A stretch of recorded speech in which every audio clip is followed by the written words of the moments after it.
लखनऊ की टीम जब भी अच्छा प्रदर्शन करती है और खासकर आयुष बडोनी जब भी अच्छा प्रदर्शन करते हैं, दिल्ली की का जो क्रिकेट प्रशासन है वो सवालों के घेरे में आ जाता है, और खासकर सिलेक्शन कमेटी। लेकिन इसी सिलेक्शन कमेटी में से एक सदस्य ने उनको मौका दिया, और उसका श्रेय अमित भंडारी को जाता है। Amit Bhandari farmer India cricketer हैं, फर्स्ट क्लास में 350 से ज्यादा इनके नाम विकेट है, जूनियर सिलेक्शन कमेटी के मेंबर थे और सीनियर सिलेक्शन कमेटी के चेयरमैन भी रहे।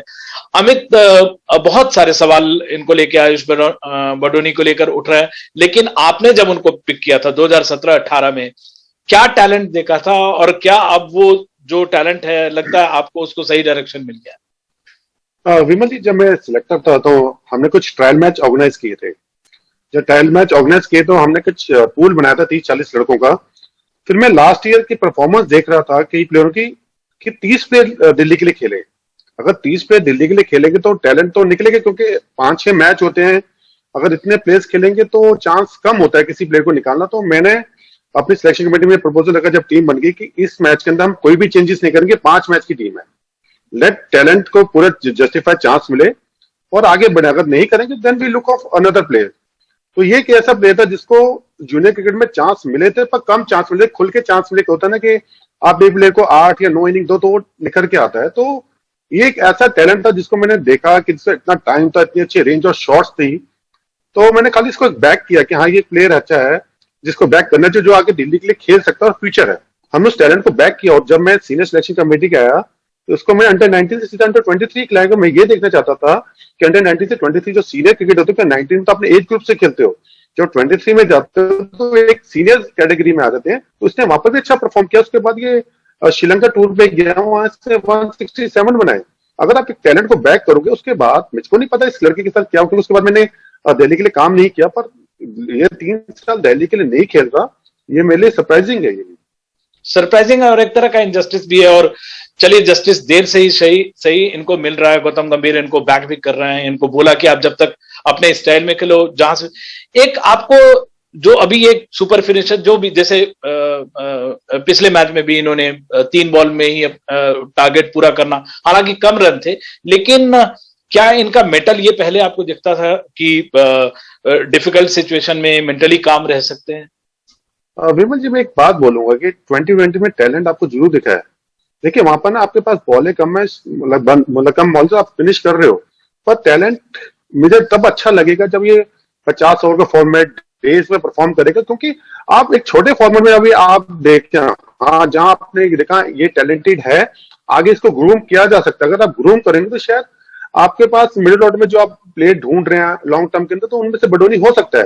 पर थोड़ा इनको टाइम दीजिए। इतनी जल्दी किसी प्लेयर को मैं बैक नहीं करूंगा कि इसको एकदम खिलाओ। आप लेट हिम प्ले, आप उन्हें 1-2 मैच फर्स्ट क्लास खेलने दीजिए। शायद अगर आपको अच्छा लगता है तो आप इंडिया टूर पे इंग्लैंड लेके जाइए वनडे क्रिकेट के लिए, 50 ओवर मैच वहां देश में। अगर आपको लगता है टैलेंटेड, ऐसा नहीं कि बिना फर्स्ट क्लास के प्लेयर नहीं खेले, कई प्लेयर खेले हैं, आप इनको भी एक बार चांस कर देके देख लीजिए। अगर इतना अच्छा टैलेंट सबको लग रहा है, जिस तरह से मैं कमेंट्री में भी सुनता हूँ गुड टैलेंट बैक किया जा रहा है, प्लेयर बोल रहा है, तो गिव हिम अ चांस। ये बहुत बड़ी बात आपने कही कि क्योंकि हमारा आजकल जो ट्विटर और सोशल मीडिया का एरा है, इसमें तुरंत लोग कंक्लूजन पे पहुंच रहे हैं कि जैसे कि मतलब आज ही इंडिया खेलने के लिए तैयार हो गई। ये मतलब एक वक्त देना चाहिए, और जो 50 ओवर और उसके बाद जो हायर और लेवल, जो हाईएस्ट लेवल है, वहां पे शायद इनको मौका मिल सके। अगर जब आपने इनको जब पिक किया था और अभी में स्पेशली आप इनको क्या देखते हैं, या जिस पोजीशन पे ये बैटिंग करते हैं, क्या आपको लगता है कि इनमें कुछ और किया जा सकता है, या आपको लगता है कि नहीं जो ग्रूमिंग प्रोसेस है वो एकदम परफेक्ट जा रहा है? देखिए, इस ग्रूमिंग प्रोसेस चाहिए, क्योंकि आप मैंने ये देखा कि 2020 का फेम है इतनी जल्दी कई प्लेयरों को हो जाता है कि वो डोमेस्टिक क्रिकेट खेलना भूल जाते हैं या 50 ओवर फॉर्म भूल जाते हैं, क्योंकि प्रोसेस वही आगे टेस्ट प्लेयर बनने का। अगर आप टेस्ट प्लेयर बनेंगे तो आपके पास ज्यादा अपॉर्चुनिटी है परफॉर्म करने की। अगर आप सोचे कि छोटे फॉर्मेट में क्या होता है कि अगर 3 मैच खराब हो जाए जिस ऑर्डर पे खेलते हैं, तो फिर आपको चांसेस कम हो जाते हैं आगे बढ़ने की। तो मेरा यही राय है कि इतनी जल्दी इस प्लेयर को, हाँ टैलेंट है, उसकी तारीफ जरूर कीजिए वो जो कर रहा है, पर लेट हिम ग्रूम। उसको पहले कुछ क्रिकेट खेलने दीजिए, उसके बाद जजमेंट लेना आसान रहेगा, क्योंकि उसको भी अपना मेंटल स्टेटस पता चलेगा कि मैं सीनियर क्रिकेट में डेज या 50 ओवर में कितना खड़ा हो सकता हूँ। क्योंकि यहाँ पर तो आपको कुछ बॉल ही खेलनी है, पर 50 ओवर डेज क्रिकेट में आपको लंबा टाइम बिताना पड़ेगा। हालांकि राशिद खान जैसे बॉलर्स को भी उसी अंदाज में खेल रहे थे, और जैसे इनको गौतम गंभीर ने बोला था कि आप अपना नेचुरल टैलेंट के हिसाब से करो, बट अगर टॉप लेवल के बॉलर को आप खेलते हैं तो एक ये जरूर साइन जरूर दिखता है कि आप आगे जाके खेल सकते हैं। और जैसे आप कह रहे हैं जिस ऑर्डर में खेलते हैं, छठे सातवें नंबर पर आकर खेलना और गेम को फिनिश करना, बहुत मुमकिन है कि आपको कई बार चांस ही ना मिले, या चांस मिले भी तो जरूरी नहीं है कि आप उस लेवल पर प्रेशर पे आके आप परफॉर्म करें। जब आपने चुना था, और अंडर 19 में इन्होंने कई बड़ी पारी खेली और टीम इंडिया के लिए भी अच्छा खेला अंडर 19 में, आपको स्पेशली टेक्निकली किस तरह के केवल बल्लेबाज दिखे या बॉलिंग टैलेंट भी है, ओवरऑल कैसे प्लेयर ये लगे? देखिए, जब आप देखते हैं ना कई प्लेयरों को दिल्ली के अंदर आते हैं ट्रायल्स में, तो उसके अंदर आपको कहीं ना कहीं ऐसे कोई खास प्लेयर जरूर नजर आता है। अगर आप पीछे जाए, अगर आप विराट कोहली, वीरेंद्र सहवाग, ऋषभ पंत की बात करें, कुछ खास था तभी वो आगे निकले। क्योंकि अगर आपका काम होता है कि जो टैलेंट है तो उसको कितना अच्छा बैक करता है। हाँ, मुझे वो स्पेशल प्ले लगा। उसके अंदर हम कई प्लेयर खेले दिल्ली के अंदर, ये नहीं खेले मनजोत कालरा खेला, वैभव कांडपाल खेला, प्रांत शारी खेला, पर बडोनी उनमें से टैलेंटेड ज्यादा था। उसके अंदर रेंज ऑफ शॉट ज्यादा थी, उसका टाइम ज्यादा था, तो इसलिए वो आज सबको अच्छा लग रहा है। तो मैं वही कहूंगा कि पूल ऑफ प्लेयर 20-25 जरूर होते हैं, पर उनमें से एक टैलेंटेड प्लेयर जरूर आपको अलग दिखता है। उनमें से एक बडोनी एक था जो मुझे दिखा। और आप कहते हैं कि रेंज ऑफ शॉट्स इनके पास ज्यादा है, या मेंटली काम होना, एक फिनिशर के तौर पे जो क्वालिटी होती है वो बहुत जरूरी है जी।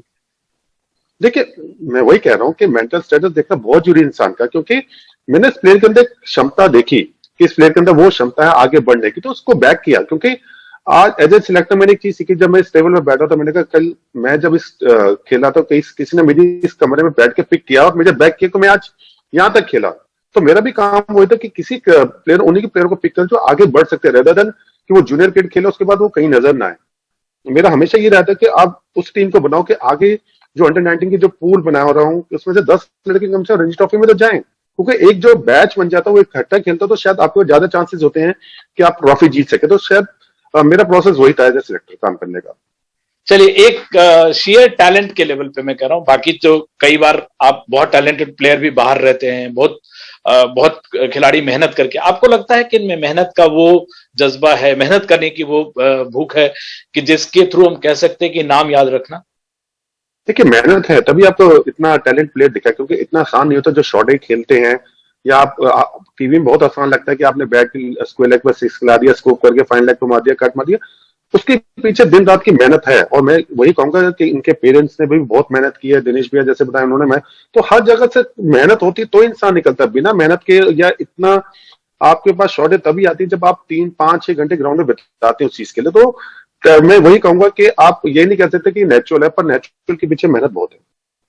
चलिए, मेहनत कर रहे हैं आयुष, और आपके जैसे हालांकि दिल्ली सिलेक्शन कमेटी जो है अभी उसको काफी सोशल मीडिया पे काफी वायरल है, उनपे काफी गोलियां चल रही हैं, लेकिन इसी सिलेक्शन कमेटी से या जो 2017, 18, 19 में आपने मौका दिया, और शायद अब क्या पता आगे इनकी मंजिल कहां तक है, लेकिन फिलहाल एक उभरता हुआ टैलेंट लग रहा है और उम्मीद करते हैं कि यह टैलेंट टीम इंडिया के भी आगे जाके काम आएगा। Thank you so very much Amit, हमसे बातचीत करने के लिए। आपसे बात करते रहेंगे। Thank you so very much.